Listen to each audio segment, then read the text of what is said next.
sinungalingan mga nandiyan sa mababang kapulungan at kung ano-anong kalokohang sinasabi, tutuwid ho namin kayo. Hindi dahil kami magkakaroon ng budget pag ito'y na-set aside.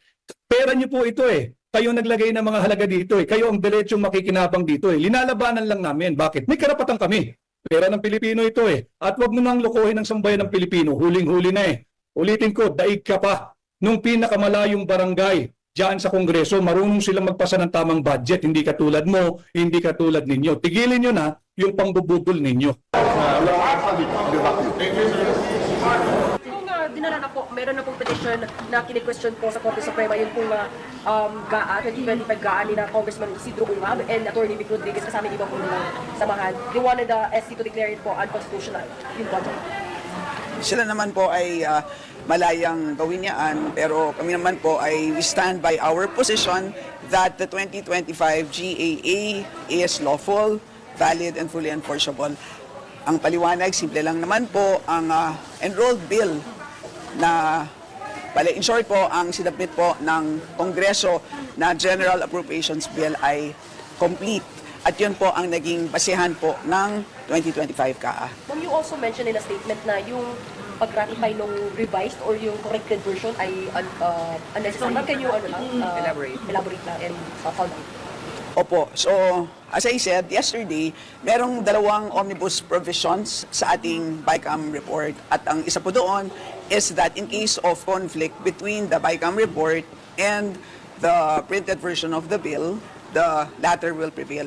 Which happened in this case kasi yung BICAM report merong blanks and then yung printed bill ay merong figures. So in that case ay yung printed bill ang nag-prevail ayon sa omnibus provision. Ang importante dito is yung BICAM report ay ratified by the members. So ibig sabihin ay recognize ng members na may posibilidad na magkaroon ng corrections. Pero ang first omnibus provision has to do with the nature of the corrections. Ang sabi dun sa first omnibus provision, typographical errors as well as adjustments as a consequence of the amendments. So doon po sa adjustments, mag-fall yung mag-fill in the blanks. Absolutely. At napaliwanag ko naman po na ang adjustments na nangyari po ay very ministerial.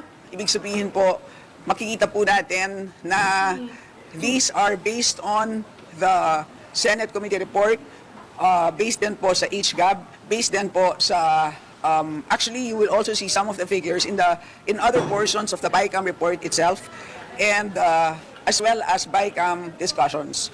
Ang Technical Secretariat had absolutely no discretion. Yun ang importante po doon. Kaya sinasabi po natin na ministerial lamang po. Wala po silang discretion. Pero yun ang po typographical error, or grammatical error, yung nature ng pinil na blank, parang amounts po siya, which needs the discretion lang po.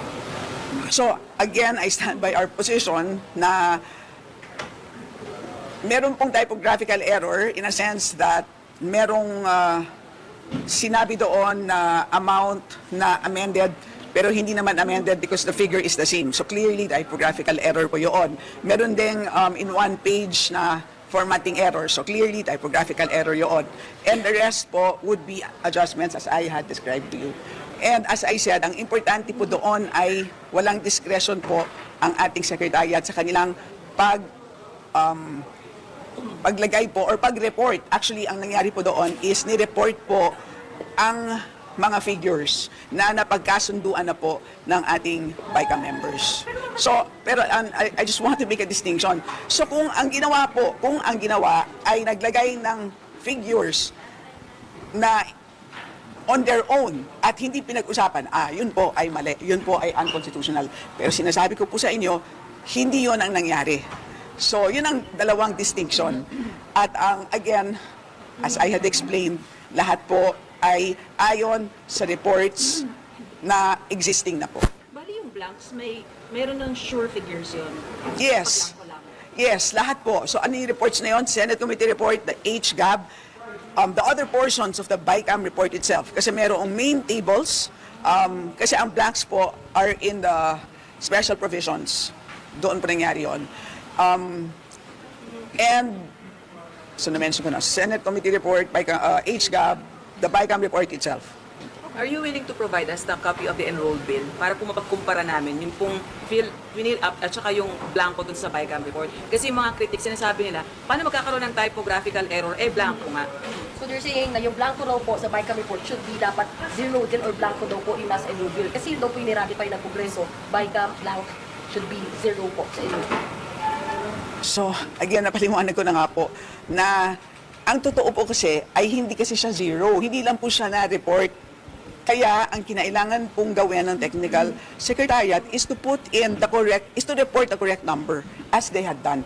And ayon sa dalawang omnibus provisions, ay authorized naman po ang ating Technical Secretariat. As to the copy of the enrolled bill, yan po ay available na po sa ating archives. So, available na po siya. So to answer the question, sino ang nag-fill out ng blanks? Technical Secretariat, based sa napag-usapan ng BICAM. Yes. So, ang nagpre-prepare po ay ang Senate Technical Staff ng Committee on Finance. Kumbaga yung narrative ni na Congo nga, incomplete, is that what you're saying? Yung nilabas nila na storya about the blanks, they didn't tell us the whole story? Ay, hindi ko alam kung ano kanilang motivation. You need to ask them. Pero ganyan na po ba ever since? Hindi lang ngayon, na may mga blanco na Ito pong omnibus provision ay nandyan po since 2007. So I checked every single BICAM until 2007. I don't know if nandyan, napagod na po ako before 2007. But up to 2007, nandun po ang dalawang omnibus provisions na yan because it does happen. So yan po yung safeguards.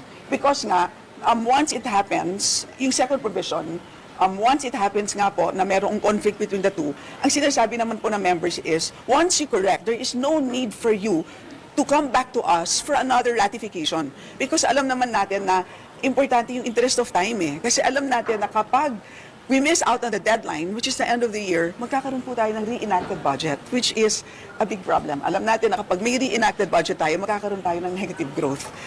So yung practice na may mga blanks sa BICAM committee report na pinipirm na nire-ratify, hindi lang ngayong taon yun, in the previous years po. It may happen, and in fact, it may happen in any other bill. Kaya nga nagkakaroon ng nagkakaroon talaga ng technical working group para meron tayong tinatawag na subject to style. Because, and kailangan talagang i-reflect nung technical secretariat yung wisdom nung BICAM kung ano yung napag-usapan doon po sa final version ng batas. So yung sinasabi na crime na falsification of legislative document stemming from this mga pag-fill in the blanks daw po, there's no basis for that. Well, I stand by our position that there is nothing illegal, irregular doon po sa naganap po sa 2025 GAA. Okay na po, thank you. Tulad ng binanggit ko noong nakaraan, we welcome any petitions to question any law that Congress passes at para sa akin, oportunidad yan para makilahok din sa proseso ng budget. Ang Korte Suprema, ang third branch kaya ng pamahalaan. Nakita na natin ang papel na ginampanan ng executive branch, ng legislative branch, at ngayon makikita natin ang papel na gagampanan naman ng judicial branch. At para sa akin, hindi ito dapat katakutan, hindi ito dapat ikabahala. Ito'y bahagi ng ating demokrasya. At patunay ito na malakas at matatag ang demokrasya sa ating bansa patungkol sa anumang batas, kabilang na ang national budget. Sir, sabi po ni Representative Stella Quino na meron daw mga blanks sa BICAM report which people are na questioning. Well, tulad ng sinabi ko rin noong nakaraan, yung pinakita nila, hindi ko nakita yung pirma ko, kaya ayoko magkomentaryo doon. Pero kung meron, kaya nga may nakalagay na talata, hindi ba, sa pinakahuling pahina ng BICAM report, na ino-autorisa ang Committee on Finance at Appropriation na punuan anumang mali o pagkukulang dahil kinikilalang napakahaba ng budget. Sa dami ba naman ng linya nun? At kung merong conflict, kung may pagkakaiba, ang Bicameral Conference Committee report at ang enrolled bill ng budget, ang mananaig ay ang enrolled bill ng budget o ang GAA kung saan wala pong blanco at wala pong kulang doon. Hindi yan ang unang pagkakataong ginamit ang phrase na yan o ang salitang yan. Ginamit din yan sa mga nagdaang Bicameral Conference Committee na pinirmahan ng mga nagdaang Kongreso at respective chairpersons din ng Kamara at ng Senado. Pero marami nagsasabi na ngayon lang may mga blacks, tapos malalaking amounts kasi yung mga pinag-uusapan dun sa mga... Pero sa total nandun. Kaya nga autorisadong mag-correct, di ba? Kaya nga autorisadong punuan kung may mali. Dahil nga, yung totals nandun. Yung mga amount na bumubuo sa total sa isa o ilang departamento marahil, kaya nga otorisado silang punuan yon. Hindi mo masasabing walang ganyan noon. Marahil ang pagkakaiba dahil sa tindi ng bangayan at away at hidwaan sa pagitan ng mga politika, ang kulay ng politika sa ngayon, kaya bawat isang bagay pinapadaan nila ika nga sa microscope o sa matinding ilaw. Pero hindi nangangahulugan na hindi rin yan nangyari noon. Pero magandang pagkakataon din to para sa akin. Ulitin ko, hindi ko ito kinakatakutan. Ito'y dapat yakapin natin bilang pagkakataon na makita yung tatlong ahensya ng pamahalaan, Executive, Legislative, Judiciary, na nagpa-function kaugnay sa isang napakahalagang panukalang batas. After na ipaubayan sa Commission on Finance and Appropriation na kung ano man yung kulang, di ba dapat kung ano man yung ipinunong nila, pinaaprubahan ng isang plenary ng both houses? Hindi. Kaya nga kung maaari pakibasa yung huling talata, yung mga pumirma ng Bicameral Conference Committee report, inotorisa yung komite na punuan yon dahil nga sa haba ng panukalang batas na ito. Dahil kung hindi, kailan matatapos yon? Dahil kung may correction palagi na maliit man o malaki, babalik ka palagi ng paulit-ulit, lalong hindi natapos yon. Tulad ng ginagawa madalas dito. Minsan yung clerical errors, bagaman wala ang ganung pahina, ganung talata sa mga pinapasa naming batas. Bagaman walang ganung talata, yung clerical errors minsan kinokorek na rin basta't may pahintulot ng magkabilang panel. Ano? Di ba tantamount to delegating the legislative powers to a smaller body? Hindi. Sir, so basically, yung kung ano man po yung ipinunan nila dun sa mga blanco, napag-usapan na rin yun sa BICAM. Kumbaga, Yun ay sang-ayon sa pinagkasunduan at napag-usapan, hindi nga lang na-reflect at nalagay doon. Gaya ng sinabi ko, bilang pagkilala doon, yung talatang yon ay sinulat doon at hindi yan ang unang pagkakataong nakalagay yan. Sa mga nagdaang BICAM report, nandun din yan. Pero lagi sa mga pagkakaroon ng questions, hindi ba yung reflecting the haphazardly done yung budget? Actually, para sa akin, unfair comment at accusation yun, lalo na sa bigat ng trabahong pinagdaanan, hindi lamang ng mga chairpersons at mga vice chairpersons ng Senado at ng Kamara, pero pati ng staff ng Senado at ng Kamara. Para sa akin, mas hudyat o simbolo yan kung gaano nakainit ang politika sa ating bansa, na bawat isang bagay na lang, malaki man o maliit, ay pupunahin, dadalhin sa korte, rereklamuhan at ipepreskon. Pero bahagi yan ng sistema natin ng demokrasya sa ating bansa. Hindi yan dapat kinakatakutan. Hindi yan dapat tinatakbuhan pareho. Hinaharap dapat yan. Dahil ika nga, dapat lamang naman lahat ng opisyal ng pamahalaan sumagot sa katanungan at maging accountable sa anumang ginawa o hindi nila ginawa. At sa dulo, kung hindi magkasundo, korte ang magpapasya kung ano at sino nga ba ang tama o mali, merong pagkukulang o wala. But how confident are you, sir, na hindi ito madideclare na unconstitutional? Take 2 na naman to eh. Sinagot ko na yan noong nakaraan eh. Kung sakasakali, ito ang kauna, walang kulang sa General Appropriations Act.